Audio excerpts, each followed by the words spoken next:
The history of the United States. We will close the border. We will stop the invasion of illegals into our country. We will defend our territory. We will not be conquered. We will not be conquered. We will reclaim our sovereignty. No puedo enseñar la cara hasta que tú les des permiso. Después en un ratito te van a hacer. It's the trick one, the pin. So I do think it's feasible for Trump to carry out mass deportations. It won't be simple. It will not come in one single step or even in one single week.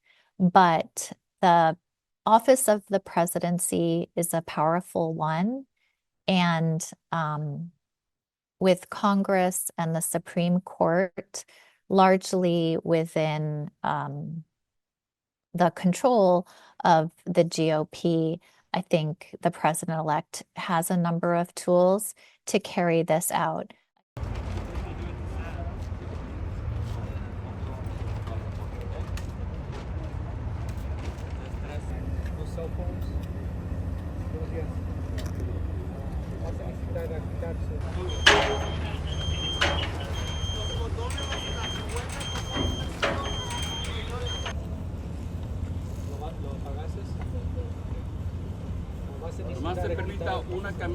I also expect that there will be many legal challenges. I expect that the new administration will seek to push the boundaries beyond what may even be legal or be constitutional, and that the courts will have, as well as lawyers, will have an important role to play in the future ahead of us.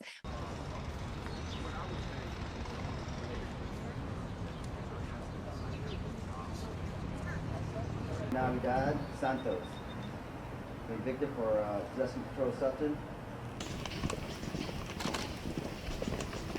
Now, the extent to which that itself is successful is also going to depend on people knowing their rights and asserting their rights. So, for example, not necessarily sharing all of their information on the spot, but knowing that they have a right to speak to an attorney, for example.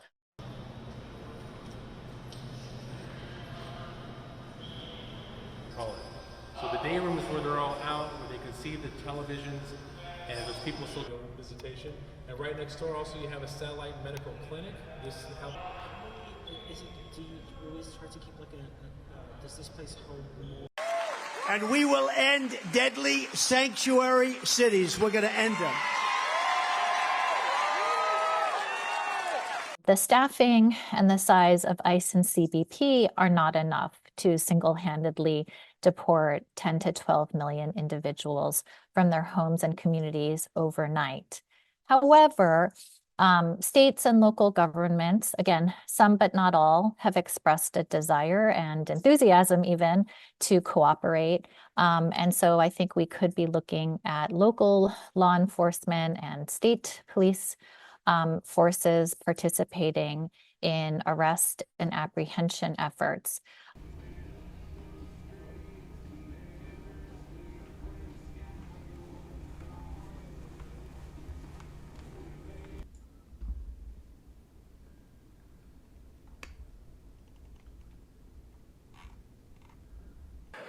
When the legislature passed SB 54, basically making us a sanctuary state, it effectively cut off the cooperation of and information sharing between law enforcement and local law enforcement and our federal government.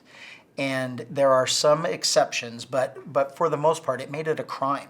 I mean, it is illegal for a law enforcement officer to ask anyone about their immigration status.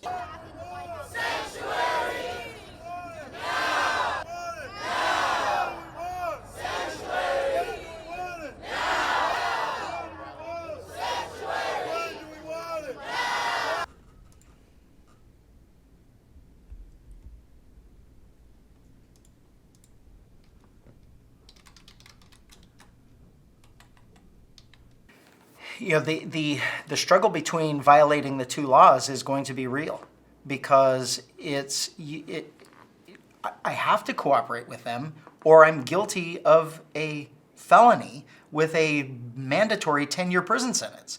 So, or I violate the state law, it's a misdemeanor, so I'm leaning toward keeping myself out of prison rather than a misdemeanor, but it's still violating, it's violating the law. And we have such a politically motivated and weaponized DOJ in California and Attorney General. I'm sure they're waiting for a sheriff to do something so they can pull something and try and remove us from office.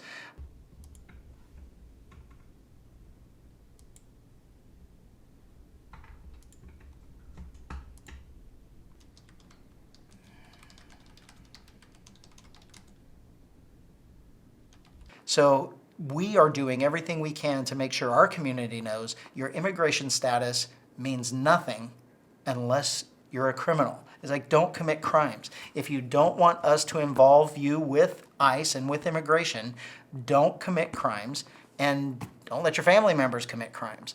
But all that will happen inside the jail after they are arrested, not in the community. We are not going in. We'll go into our community for community events and participate in everything that we can. It will not ever be for immigration enforcement.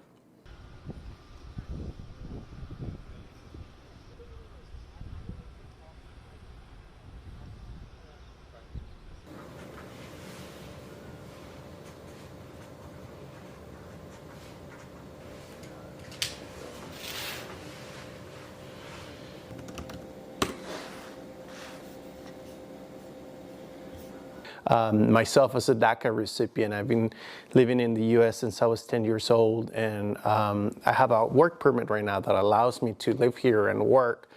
But with the new administration coming in, obviously everything is at jeopardy. And a lot of us could lose this benefit. This is my university degree. I have a double bachelor's of arts in communication and film production. And I graduated actually 10 years ago this year. Went to a private school. They helped me with scholarships. So I definitely worked hard to be able to earn this degree. So, yeah.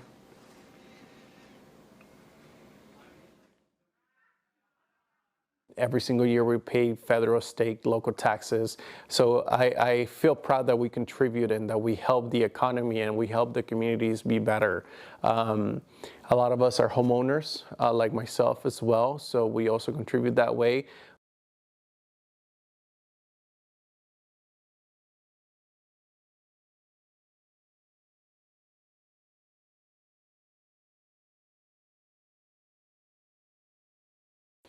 Even though my mom is now a U.S. citizen, I would still be at risk of, being deported back to a country where I don't know. I came here when I was a child. I don't know anybody there. I don't know the system. I don't know how to be able to live in a place that it's basically new to me.